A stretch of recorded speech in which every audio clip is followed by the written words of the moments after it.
Welcome to All Things in the Name of Love.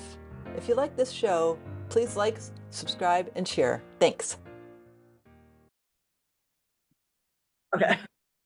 Technically, is it starting?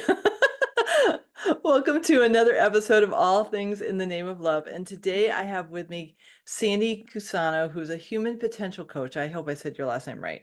You did. Okay, perfect. Her passion has always been to help people understand what lies behind their boundaries. She's building on her desire to encourage the exploration of the building on her desire to encourage her exploration of the external world. She came up with a way to work with people to discover their inner world. And so you've created a coaching style that combines Eastern and Western philosophies. I love that, as well as traditional coaching practices with innovative brain body science to help clients achieve their goals. You've learned from experts in the field, and you've integrated their best practices into your work so you can help everyone who's working with you get out of their own ways. And I'm so grateful that you're doing this. And I just want to dive deep because I'm actually like in the process of learning the Chinese five meridians and five elements and meridians. Yeah. So I'm just fascinated by all of this. So thank you so much for being a guest. And I'm just so grateful for the work you do in the world. It's just a start. Beautiful. Thank you, Sophia. And thank you for having me. I'm really excited for what will unfold before us during our Yeah. pastime. So we talked a little bit before I pressed record, and as you noticed, record was like a slow process. But I want to talk to you about your journey a little bit because you mentioned that you were 15, it was, and you had dropped your mom dropped you off with the monks. So how did that happen? Yeah. So, everyone, I was telling Sophia that, I think I was in middle school when my mom just dropped me off at a monk's house and was, I started having like these kind of weekly or bi-weekly sessions with this young female monk to just, I don't know at the time what I thought I was learning. But I look back now and I realized it started to open up this thought process and understanding that there was a universe and the world is just not just about the things we can see and touch. Mm-hmm. And her and the to make matters a little bit more complicated, she spoke primarily Korean. I only at that time really knew broken Korean. And I was, a young child as well.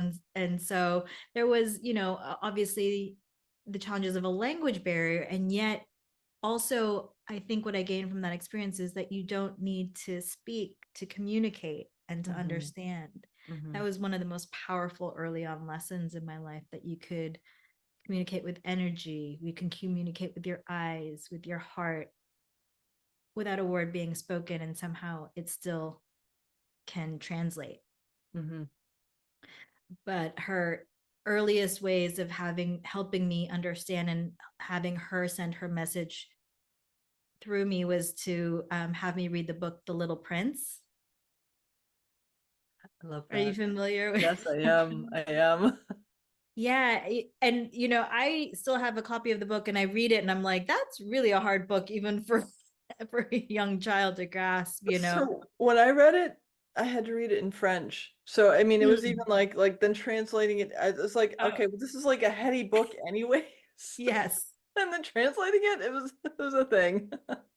But it's so profound. Like, I read it, and I share a little bit of that story on my website, but I reread it in adulthood just not too long ago, maybe 5 or 6 years ago, and gosh, did it hit me in such a different way. It hit me as the adult side of it versus the child side when I first Yeah. read it. But it gave me just new motivation and new perspective of how and why I wanted to coach and help people really, um, as I like to say, unbecome. It's my new kind of understanding of what I want my clients to experience. I Hmm. want them to unbecome who they are Yeah. so they can really get in touch with who they were always meant to be. Hmm. I actually had this awareness this morning because I'm in the process of shifting out of where I live into a new place, and I'm open to whatever the possibilities are because I haven't gotten guidance yet. And what I heard was the word untethered. So I'm untethering myself from where I am so that I can be open to wherever I'm being guided to. And it's such a fun way to perceive it when you shift that mindset into the adventure of it. Mm-hmm. Just the word alone, I think, gives it just a different energy or experience of what's happening. Hmm. I love that. It feels like freeing somehow. Yeah. Yeah. Because that's when we choose, language, right?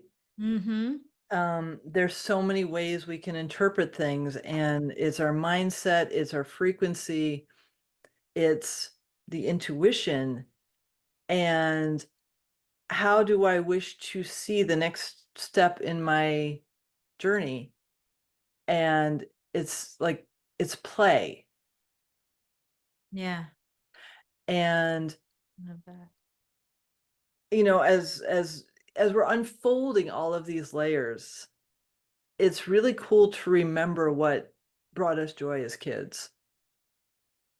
Yes, yes. And I solely encourage my clients as much as possible to play, even if it's as simple as picking up a coloring book and coloring outside the lines, or, hopping on a bike, or just going and hopping, you know, Right. as silly as Right. that seems. And, um, and if they have young kids, like to actually activate and play, Hmm. and Hmm. not, worry about the mess or the cleanup and all of that. Right. Um, and just want to touch on this, the science behind it too. Like, it might sound frivolous to some, but there is actually scientific proven experiments and studies where it shows that when you can activate these parts of your brain that um, are associated with play, Hmm. right? It kind of helps you disconnect from where you might be tethered to your Hmm. survival brain. It Hmm. gets you to the part of your brain that actually allows you to be creative and free from the stress and anxiety, and um, make better decisions, executive decisions. It Hmm. brings you to the part of your brain that can do that. And so it's not just play. It is Right. just a really powerful tool. And I think we are conditioned in our society to think like, we think the only tool we have to get things done is to think about it, Right. and hence we overthink about the things that need to be done, and Mm-hmm. not realizing that we have these other things, other tools, that resources for us, like play. Hmm. And to make it kind of relatable, it's at the same part of your brain where many of us have experienced this moment where we're trying to think of something, and we think and think, we're like, "Ah, I can't think of it right now." Hmm. And then when you release it and you go off and do something else, you kind of away from that, Hmm. your brain goes, oh, here it is. Right. The same thing happens when you can be in play, is that when you're worried or focused too much on something, focusing on it more isn't always the solution. Right. Right. And this aspect of play can be a very beautiful way to help you release, Hmm. and Oh come yeah. to a way of discovery Hmm. that you won't get by just sitting and thinking. So Right. it can Oh, be very powerful as an adult. I know, like I actually just revisited the Gene Keys Mm-hmm. because I just a couple people have said, "Hey, Gene Keys." I'm like, "Oh right, I did that a couple years ago and I wasn't in the space to fully take it in." So, my purpose is presence. And I find that so freaking amusing because my most of my life I've distracted myself. Mm. And I had a lesson last week where I took an action that wasn't fully aligned because I wasn't fully present because I was learning new things. And I'm like, oh, I can learn these new things and integrate them while I'm doing the thing that isn't fully aligned. And it turned out not to be fully aligned. And I was like, oh, the lesson is make no decisions if you're not present. Oh, wow. And it's because like as you and I were talking, like how chaotic we were today, Mm-hmm. how like that space of not being present, like I can tell I'm gonna have nothing wrong. It's just the electronics. I get to ground for like an hour or two when this is over with because that's gonna bring me back into full presence. Yeah. Yeah. And that moment of understanding how often we're not in presence, right? How Mhm. often we are in kind of an autopilot, just Yeah. go about our days or get things done. And through mental fitness, what I learned and what I then pass on to my clients is this opportunity to learn how to just have these micro moments of presence to kind of reawaken Mhm. throughout your day. Yeah. So Yeah. powerful. And, even right now, as you and I are talking, I'm doing some mental exercises so that I can stay present with you Hmm. and really fully absorb. And that is not just listening to the words that you're saying and noticing, the environment that we're in, but it's listening to the tone of your voice. Hmm. It's feeling Hmm. my feet on the floor. Yep. It's noticing my aura and energy. And to be able to do that, you can do that in any Zoom meeting, can't you? Hmm. Hmm. You can do that when you're talking to a teammate or a team or, a loved one. It's just, it allows you to quiet what's going on in our heads because so often Hmm. we are at this frenetic pace. Yeah. And we lose these precious moments because of it. And our brain gets really tired because of it. Yeah. And Yeah. so allowing this opportunity to relearn how to be in present. So, Hmm. you know, yes, there are powerful tools like meditation to Hmm. help ground, but, meditation, most people conceive that you have to sit in a room, in a quiet room with, and kind of decompress and become present that way, which is Hmm. also really important. Oh yeah, You definitely. need that kind of space, Hmm. but you can also find ways and experience presence throughout your day where it can help you kind of succeed or kind of give you longevity throughout your day, rejuvenation throughout your day, which I Hmm. think has been for me personally just this super powerful tool that gives me this joy of being able to go through my day, right? Because otherwise you start to experience many burnouts. Hmm. No, I get that. I get that because today I was like doing something and it required me to focus in areas that I don't usually focus. Mm, And I could feel the stress building. And I'm like, okay, we're going to stop. We're going to walk away. We're going to go downstairs. We're going to get more water. We're going to feel our feet. We're going to love the cool tile downstairs. And then I can come get back up and allow myself to do the next thing because like things like anything that requires technology for more than 10 minutes kind of stresses me out. mm, And so because I'd rather be hiking for 2, 3 hours. Hands yeah. down. I mean, like in front of a computer, hiking, not an option. But to honor myself and recognize that no, it's going to be okay. This isn't hard. It just requires a part of myself that isn't my favorite part. And then I can treat myself to laying on the ground later. Yeah. Yeah. Yeah. And that's a great compromise, right? That's Mhm. a lot of, it's a great way to um, manage yourself and your emotions Yeah. throughout the day. Yeah, Um, that's such a big component. yeah. Yeah. You can't deny yourself these things that you love, right? Right. So to be able to kind of renegotiate, let me just Right, right. And having that, I like the term the managing yourself because like you know yourself better than anyone else. And even if you don't remember all the things, because mm, we're unremembering or we're remembering and unblocking and deprogramming ourselves back to the innate beings that we are, the exploration and the curiosity, like that's really critical in remembering. yeah. And I feel like we build our days and our lives in a way that doesn't give us that space Mm-hmm. to do that, not Yeah, nearly as much as we should. right. Right. And the curiosity is it's so much fun. Like,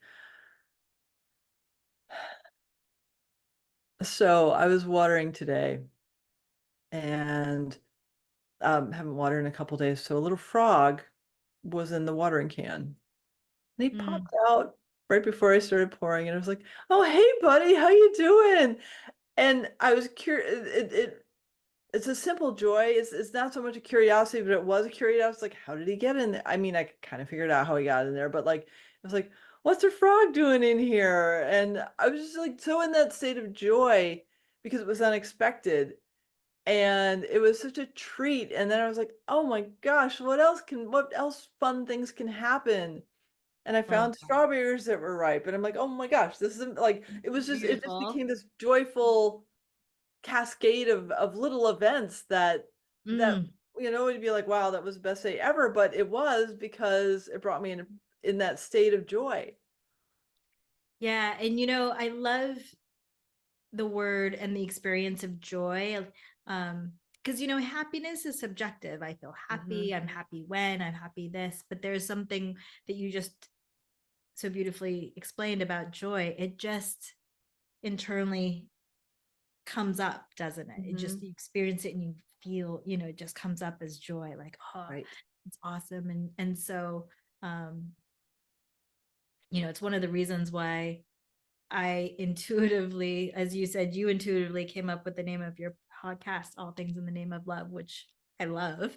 Um, and for me, I was going through this state of like, what do I want to call my coaching practice? And it's so funny. I had these website designers, and I was describing what I wanted. I wanted these colors and I wanted this particular experience. She came back with this thing, and she had these five kind of top line theme words of what I had explained to her. And Hmm. literally the first two was joyful and optimist. I love that. And I was like, oh, joyful optimist. I was like, I want, that's it. Yeah. That's what I want. That's what I, strive to be. That's what I want others to strive to be, is to have a joyful, optimistic Hmm. experience in the Yeah. world.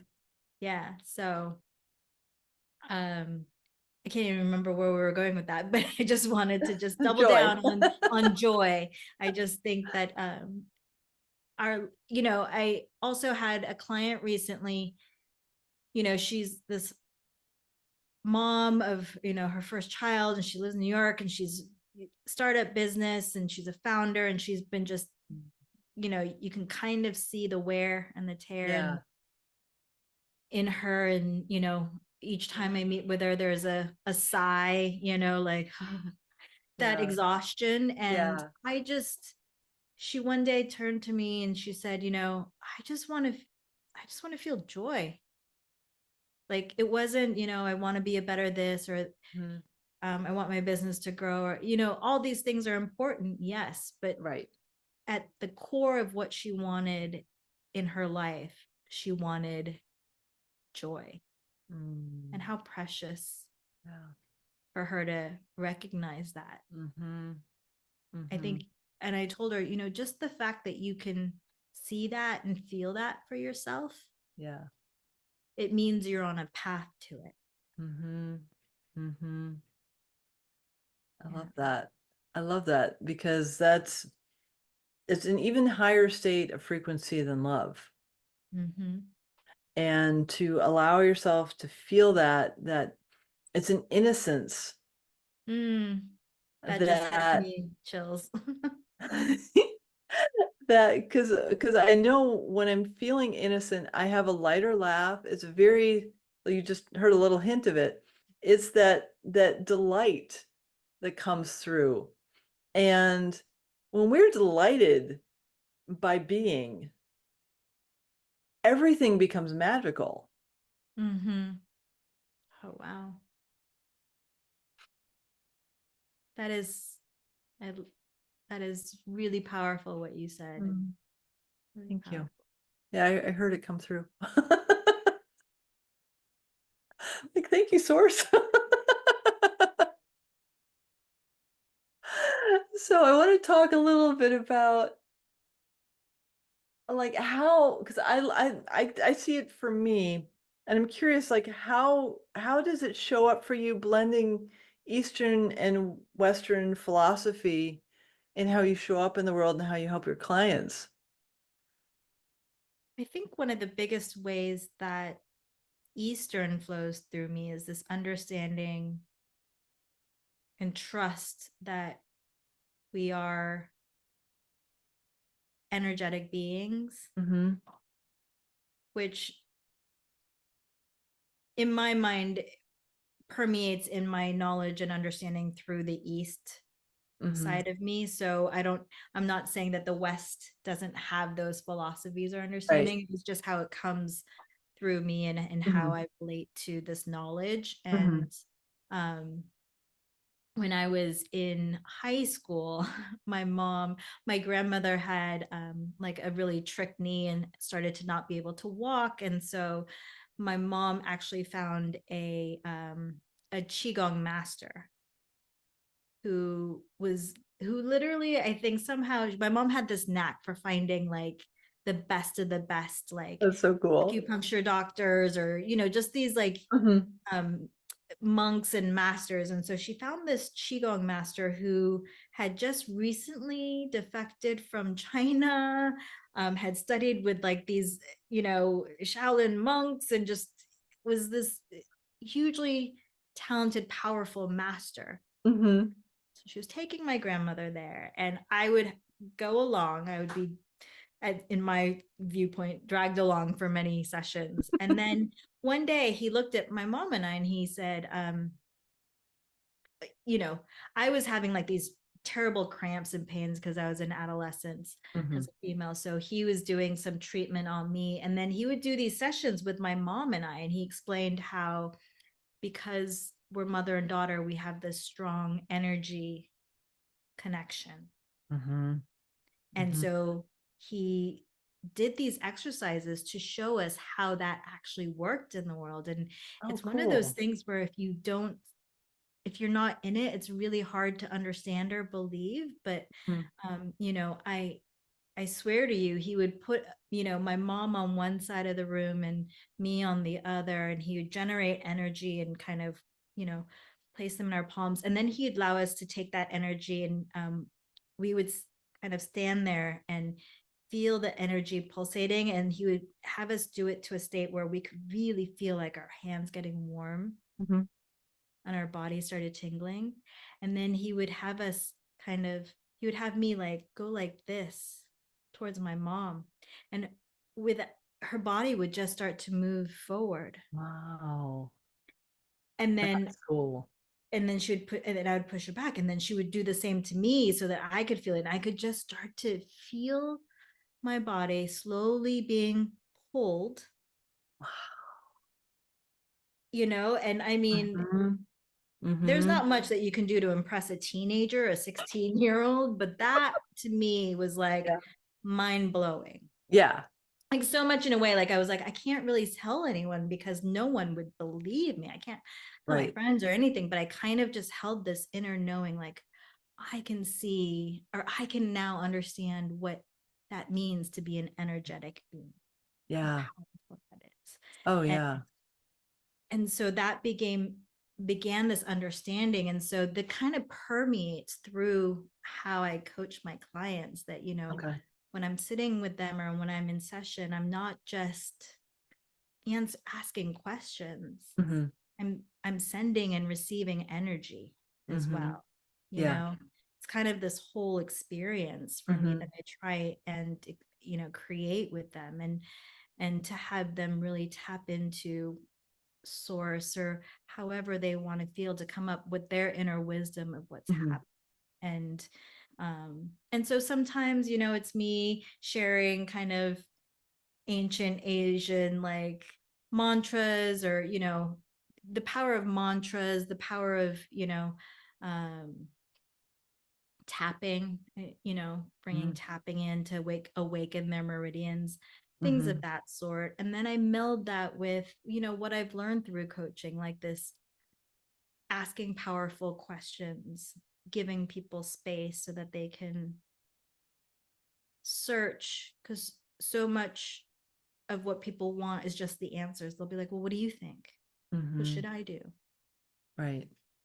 And having enough love for them to know that it doesn't come from me, Right. Right. right? I can sit in silence for a really long time. It comes from you. And then to actually listen to them. Mm-hmm.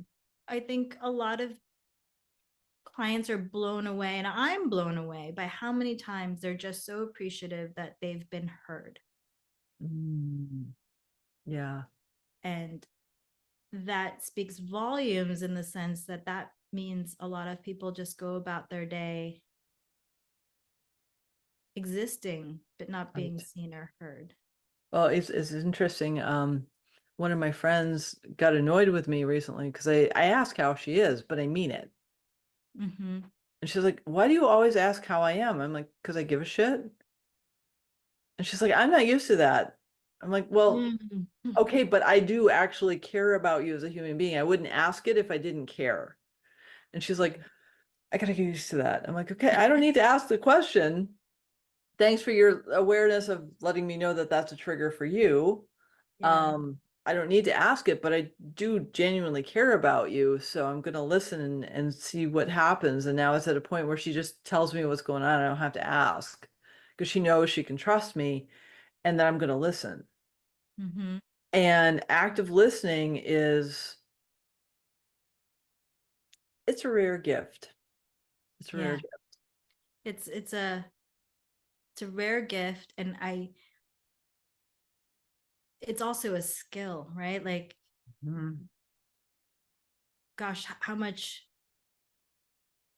more powerful would it be if we could start to teach at a younger age how to not listen to get the answer right, Mhm. but listen to hear what someone's actually saying. You're a crazy talking woman there. No, but it's so true. It's so true because like when we give each other space to like go through like not just what we're going to say, but to actually listen what's coming from within and then come from that place, it takes space. It takes patience. It takes care and concern. And one of my friends, he'll process things out loud with me because he knows I'm not going to judge him. Mm. And we all need that. We all need that space to just, you know? So I'm grateful that you're doing that. As you shared that experience with your friend, and how you relate to active listening, it made me think how we're kind of conditioned to respond from a place of ego. Hmm. Hmm. I've never realized that till our Hmm. conversation here. Cool. But it seems that we are conditioned to listen, and our training is to be like, well, what can I say to this? What's Hmm. the best response I can give? How am Hmm. I relating to this situation? Hmm. How is Hmm. this making me feel? Right. And that's why most of our, most people conversate, well, if someone says something, they'll be like, well, that when I had this happen to me, or I had a similar experience, Right. or, Right. we tend to flip, and it's just more like, and what the difference, if for those that are not familiar with active listening, is in this opportunity, you hear someone and you can then give pause and then start to ask questions. Hmm. So how did you come about this, or Right. what are you experiencing right now as you're Right. saying? Do you want to be, do you want advice, or do you just want to be heard? Hmm. Hmm. Most people assume they want advice. Everyone assumes they want Right. it. It's like, no, no, no. I'm just like, I need to process this out loud. And I had a situation recently where I just talked to my friend Renee, and I was like, I just need to let this out. You don't have to share. If you have anything, that's great, but let me process this first. If you have any reflections for me, that'd be great. But I just need to get the energy out. I'm not giving it to you, but like I just have to just process it. And she got it and she was like, of course, I'm here for you. And it's like, thank you for getting that. Yeah. And if we all offered that gift of, because we can all feel energy. We may not be aware of the fact that we can feel it, but we can feel energy. Like, you know, when somebody's coming in their foul mood, you just, I want to get away from that Mm-hmm. person. Like, read the cues, read the nonverbal cues, Yeah. and just teach yourself not to have to react out of conditioning. Mm-hmm. One tip for your listeners that could help them get to that path that I use is to start training your brain to listen for the 10% of what is being said that you like. That's a good tip. Yeah. We're hardwired to look for the negative, and Yeah.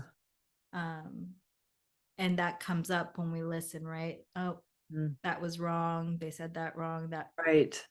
or I don't like that idea, or I don't like Mhm. that tone.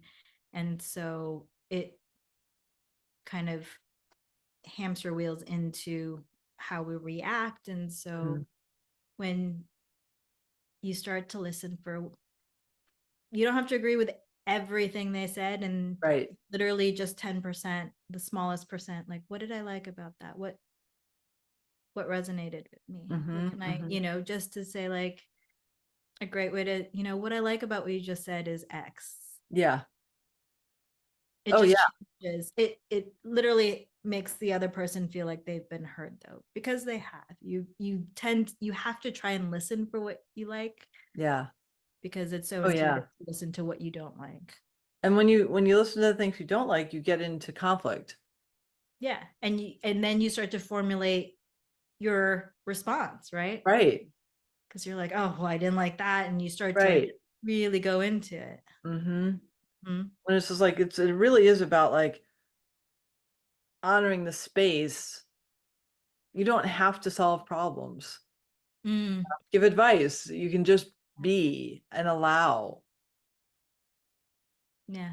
And I'm my kryptonite is a good storyteller, hands down. I've had some good storytellers, and I'll just be like I'll just be completely transfixed by the storytelling to the exclusion of paying attention to what I need because I just love hearing a good storyteller. And so I've had many instances where I've had complete strangers walk up to me and tell me things I don't need to know. Mm, I don't need to know. I remember I was in Moosehead Lake in Maine, and I wanted to get my skis waxed. Okay. I have cross country skis. I'm like, hey, which wax should I use? 2 hours later, I still didn't have the answer, but I learned about the founder of the ski place and his grandfather. And I'm like, and I'm looking at my former partner. I'm like, help. And he's like, no, you got yourself in. I'm like, no, seriously, I have to pee. And the guy couldn't stop himself because mm, nobody had heard him before. And I was like, wow. So like trying to find that that that balance. balance. Yeah.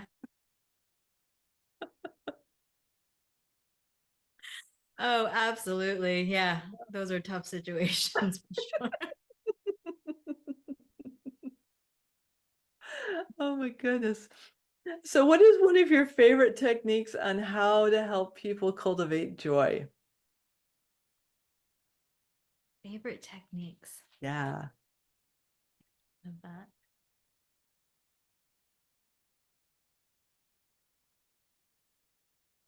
I think it's different for each person because everyone relates to joy differently. Hmm. And I think it's about exploring with them in a way where we can figure out, where does the joy wellspring come from you, and how do we get Mm. How do we tap into that more? And if you don't know where it is, then let's start that exploration of where it Yeah. is. And the first layer of it is the unbecoming. So it is unbecoming the layers of the conditioning that we have on us, and Hmm.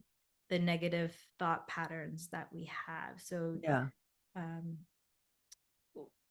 I use like innovative mental fitness to help retrain brains to think differently and choose Hmm. different paths, and to essentially stop that autopilot. Hmm.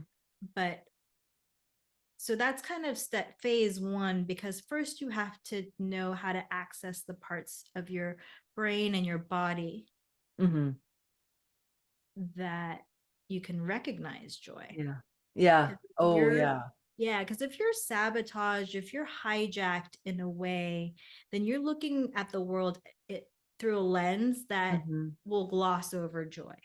Oh, yeah. Yeah, definitely. Right? It's very critical, it's very survival mode. It's the furthest removed from being able to feel those things, because Hmm. you're in a state of fear, stress, anxiety, all of those things Yeah. that will, Yeah. the opposite end of the spectrum of where you want to be. So first you Mhm. have to get to the homeostasis point, right? You have Yeah. to get to this point where you can access and tap into the parts of you that can actually feel and recognize joy. Hmm.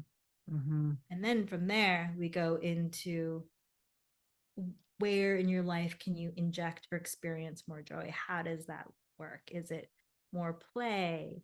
Is it what can you release so that you can have more space for Yeah. joy? We hold on to a lot of things, and we have to learn that, you know, you have to release and create space Hmm. that you can experience joy. Oh, yeah. I love that because we have this perception that um it's just the physical things we hold on to. Mm, yeah. And it's always such a fun exploration to say, okay, where within me? Because I fortunately I don't bring in the researcher part of me. My little girl told me not to do that anymore. My inner child was like, get her away from me. Um, but I regularly ask my body to show me what it needs for me to release something or to feel something. Like, do you have anything that I'm missing that's in my subconscious that you're ready to show me? Mm-hmm. Um, because I know we all hold things, Yeah. and I want to release everything I can so I can shine my light more brightly, because that's my mission, is to like fully embody my Christ consciousness. So like just get rid of all the things that aren't that. No, that's great. That's so powerful in its own way. Like, think of if everyone could do that, Hmm. but just the fact that when you do that, your presence and energy, it permeates to others, right? Hmm. So just you can spread joy. Yeah. Apparently, you really Oh, can. yeah. Oh, yeah. It's amazing because like we, as energetic beings, we emit frequency. Mm-hmm. And based on our frequency, and this happened to me a couple months ago. I was in Portland, Maine, Portland, Maine, Oregon, and There is a Portland, Maine. there is a Portland, Maine. I used to live there. Um, and I was sitting in a room that had pictures of ascended masters, and I connected with each one of them. And I had intended to do sessions for animals all day in the room, but there were so many things in Portland happening. It was the summer, it's a thing. So, but I ended up sitting in that room and not even moving because I could feel the energy of the ascended masters with me because I connected with them. And when I left for the day, I heard, oh, I'm getting chills when I'm saying this. Their frequency combined with mine set out a ripple effect Mm-hmm. across Portland. I don't know what that means because it doesn't matter if I know what it means or not, but I felt it. And so we actually have that power based on our frequency. So why wouldn't you want to like raise your frequency? Yeah. And it brings me to this understanding of I think it kind of comes full circle to the name of your podcast, which really struck me when I was first asked to be on it. All things in the name of love. Like when you choose to be in joy and raise your frequency, Mm-hmm. and you do that out of love, you do that for everyone around you too. It's not, Mm-hmm. it's a very selfless Yeah. act Yeah. and a very selfless choice to be. It is a choice Mm-hmm. to choose the higher frequency. Right. And it may look selfish, right? At first, because like that's what we've been taught. Yes. But when we're stepping into our joy, the ripple effects are so beautiful. It's like, why Mm-hmm. wouldn't we want to be more joyful? It's not a Right. selfish thing because you're raising the frequency of everyone around you.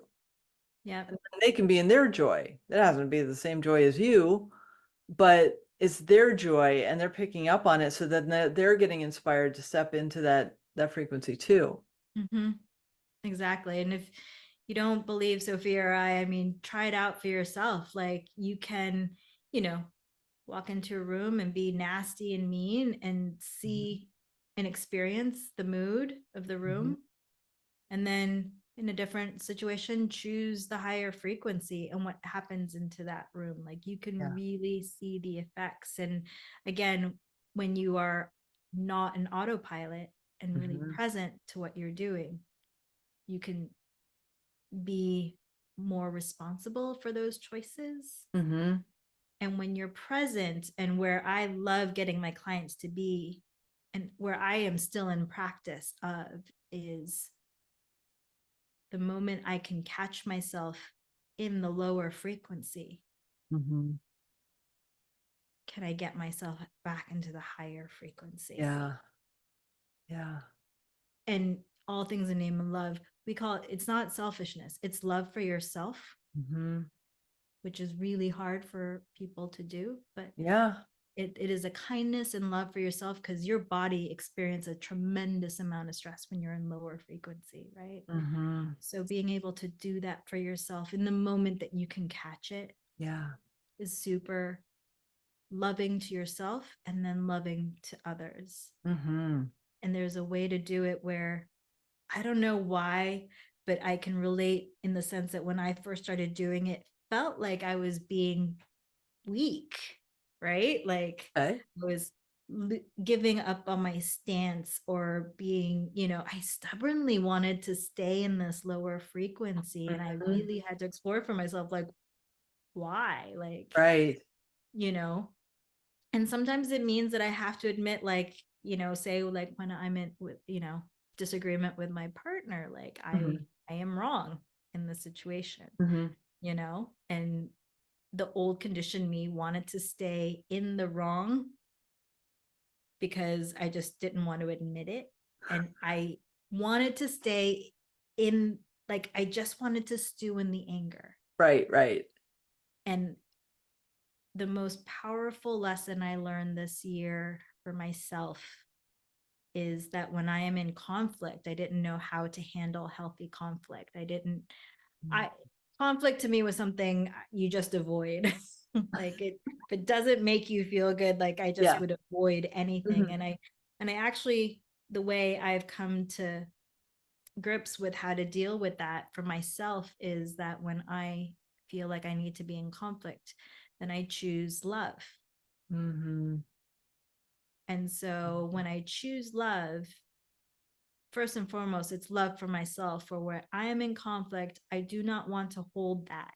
So Mhm. I must release it, whether it's been, I have to say it, and or express it in whatever way so it doesn't stay within me. Mhm. And then when I say it, if I'm in conflict with someone else, I say it in the act of love, Mhm. versus what I've been thought you say in conflict, you speak in anger, right? Mhm. Mhm. It's like, no, actually, I want to tell you this because I really care about you. And this is how I'm experiencing this situation right now, what I'm Mhm. saying, right? I'm telling this because I love you so much and I want to be able to work it out with you. Mm. Yeah. Right. And all of, like, being able to focus everything, pivot it around love and choosing love, Yeah. um, took all of the fear I had Mm. and Mhm. around conflict, Oh yeah. and Oh so yeah. again, choosing the higher frequency Hmm. of how you want to show up. I have no fear now when it comes to conflict. And I literally took me 50 plus years to figure that out, by the way. So I'm saying it in hopes that this helps someone and they don't have to wait, you Oh, know, honey, I get it. 50 Like all the five all those decades. life lessons, I'm like, oh, why did it? I mean, I'm not saying, judging myself for it, but like, there's some like that There's was a some, sticky one. That was a yeah, really sticky one. Thanks for I'm taking like, 50 yeah, something years for me to figure that out. I'm like, like okay. this could have helped me, 20 years ago, Oh or, yeah. Oh yeah. Yeah. just being able to, I realize now, when I look at all the younger children in my life and how to help guide them, these Mm-hmm. energies, like just allowing them to feel emotions, but then how Yeah. to really regulate or to express. Mm-hmm. That was just never taught to me, No. No. you know. I think as a woman, you're taught to not be emotional, Hmm. not too emotional, Right. all of these stigmas around it. Yeah. Um, but because I didn't know how to regulate, I was too emotional. Like I would basically, it would build and build and build to burst, and I would become Yeah. overly emotional Right. because I didn't have outlets, Right. and it would just, it was so eh, stressful for me, in the boardroom or like at work. It would just be, I wouldn't know when I couldn't handle, like when I'd be at the tippy Right. top of my emotional cap, Mm-hmm. Mm-hmm. Oh and so there yeah. would be these moments, um and I just started getting to this point of like, what's wrong with me, or like, how do I not, like that judgmental voice Yeah. was really Yeah. strong. um Can be. and so I, and I'm still a very like energetic being, in the sense that I, when I do, I feel the energy overwhelm. I'm a big crier, happy, anger, anything. I just like tears come out. That's my kind of outlet immediately. So, Mhm. I'm more empathetic that yes, that's what it is. But when I'm able to regulate faster, it doesn't come up as much for me. Mhm. Mhm. So um, I'm just in so much more state of contentment that I am able to understand my energy better. Yeah. Yeah. I get that. I totally get that. Yeah. Mm. Hmm. This has been a lovely, fascinating conversation. Agreed. And I am looking at the time and realizing that almost an hour has flown by. Goodness. And so I'm going to ask you that final question, and that is, how do Mhm. people find you? Absolutely. So people can find me on my website, joyfuloptimist.com. You can Instagram handle, TikTok handle, all of that. It's YouTube, Joyful Optimist. And yes, I'm doing monthly, I do a saboteur workshop on Awesome. Sundays. It's 4 hours, and it just helps us kind of unbecome, find the root causes of why we behave a certain way, and Hmm. then do some active work to shake out that energy and find new paths for Yeah. ourselves. I love that. Yeah. Mm. Thank you so much for the work you do in the world, Thank you. for this fabulous conversation, and for your beingness. Thank you, Sophia. I've learned so much from our time together and discovering and exploring. So, really appreciate all that you do. Thank you. Thank you, my sister.